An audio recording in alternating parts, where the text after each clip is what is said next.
took his dinner into him once. My mum, you know, in the pub. Flung it in front of him on a tray, you know. Like with fork, salt and pepper. She said, what's that? She said, it's your dinner. You know, I thought you might be hungry. You ain't eaten for 3 fucking days. You're living here. You might as well fucking eat in here, you know? This one, eh? Well, he didn't like that, did he? No. Mugged him up in front of his mates, so I thought more of them cunts than he did us. Yeah. She got a clump over that, well, she would, wouldn't she?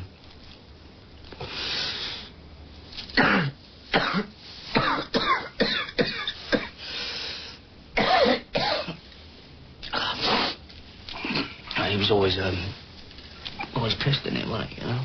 I mean, we go in the pub, yeah, living, you know, so we do our business.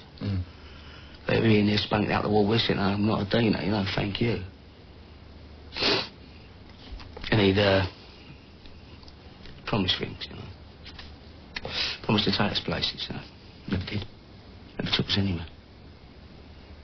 And when he did bother to come home, he'd sit in that fucking chair, you know, doss off with his trannies there, right? And I'd just stand there looking at him. I'd look at his face. And my mother would go upstairs, and I'd say, Mum, ain't Daddy come to bed? And she'd say, no, he's all right, son. He'll come up when he wakes up. He's got to wake up to go to bed. Yeah. I stand there looking at this fucking old man, you know, my dad, you know, in that fucking chair, that horrible fucking chair with the shiny worn-out arms, and I should have burnt the fucking thing.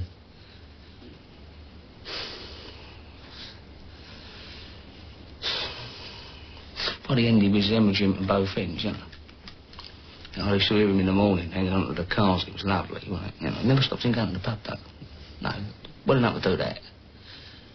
Now, one day, right, he's staggering across the pub, pissed from the night before, you know. He's gone over, crunch, right on his mood, like a fucking ironing board, hasn't he? So, hooters round there, his railings all over the fucking place. Me and my mother got to go to the hospital to see him, right? And we walked in. He's laying in the bed, he's got tubes up his arms, fucking up his nose, down the back of his Gregor. He did look well, you know. Fucking vodka was scooting him alive. Well, I ain't that interested, so I'm having a little mooch about, you know. I've looked above his bed and there's this sign, right? Some weird writing on it, you know. I didn't read too well at the time. I said to my mum, I said, Mum, what's that say? You know, that sign above Daddy's head, right? She said, nil by mouth. Wait, what's that, a football score, isn't it? Like 1-0, 3-0, 2-0, like a geezer called fucking nil. Yeah. I said, well, what's it mean? She said, means, you know, when they... Well, it means nothing to eat, doesn't it? Yeah, nothing down. Yeah, right? And I remembered that day, right? Because I could have put that in his fucking tombstone, you know? Because I don't remember one kiss, you know, one cuddle, nothing. I mean, plenty went down, not a lot come out, you know, nothing that was any fucking good.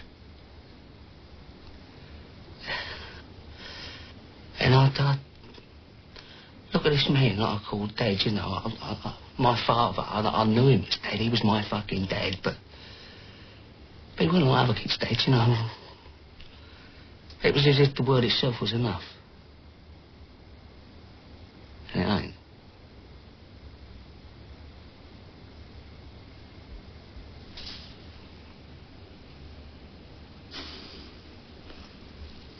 That ain't when he died, though, is it? No. He lived another 10 years, said the old cunt. He died one afternoon in that fucking armchair, about right. I went round to see him, you know, when he was plotted up round my mother's. Hatcham Road? Yeah, Hatcham Road, right? He was upstairs, you know, in that front bedroom, you know, laid out up there. Free. Yeah. I've gone up there, gone in. Sitting on the bed looking at him, right? He's laid out like that. Mullered.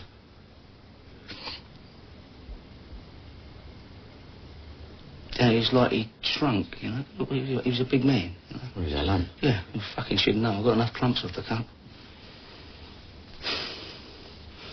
And I just I touched him, you know. He was fucking freezing cold, trying to lie about me.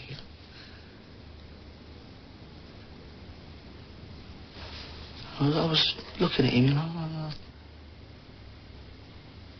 For the first time in my life, I talked to him. I said, why don't you ever love me?